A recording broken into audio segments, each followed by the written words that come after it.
નમસ્કાર દોસ્તો, પાર્થ પ્રજાપતિ પાટણથી એક જબરજસ્ત રિઝલ્ટ મળ્યું છે આપણને ઓર્ગેનિક ખેતી ઉપર. તો આપણે વાત કરીએ ખેડૂત મિત્રથી. નમસ્કાર કાકા, શું નામ તમારું? પ્રહલાદભાઈ. ક્યાંથી છો આપ? વડાવલી. ઓકે. અને કયા પાકમાં શું રિઝલ્ટ મળ્યું છે આપણને? રિઝલ્ટ સારું મળ્યું છે.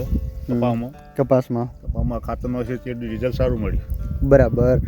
પહેલાં કયું ખાતર વાપરતા હતા? પેલા ડીએપી યુરિયા ને એવું. બરાબર. અને હાલમાં આયા એટલું જ ખાતર નાખ્યું. ગ્રેન્યુઅલ 5 કિલો વાપર્યું છે એમ ને? 5 કિલો. બરાબર. તો પાક વિશે આપણે ખેડૂત મિત્રને શું કહેશું? શું બદલાવ છે આમાં? બદલાવ તો આમાં સારો, ફૂલ ભાગે સારું ઉગર્યું છે, ટૂંક્યું છે નહીં. બરાબર. ને બીજો કોઈ રોગ નહીં. રોગ નથી એમ? ઓકે. અને આમ યુરિયા ડીએપી ના એના લીધે ડીએપી તો નાખીએ, યુરિયા નાખીએ કે તો ટૂંક્યાનું બહુ પ્રમાણે રહેતું હતું. બરાબર. ઓકે. મારા બીજા ખેતરમાં નાખ્યું ટૂંક્યું પુષ્કળ છે. બરાબર. ખેડૂત મિત્રને તો પ્રહલાદભાઈ શું સલાહ આપવા માગશો તમે આપણા આ ખાતર વિશે? આપણા ખાતર નાખવામાં બધો ફાયદો છે. બરાબર. સારામાં સારો, સસ્તું અને સસ્તું, સારું છે. ખેતરને બગાડ નહીં, કોઈ નહીં. બરાબર. આમ ડીએપી યુરિયાનો ખર્ચો કેટલો થાય? એ તો ઘણો 1500 થાય. બરાબર. અને એ જ વસ્તુ આપણને કેટલા રૂપિયામાં પડી? 700 રૂપિયા. બરાબર.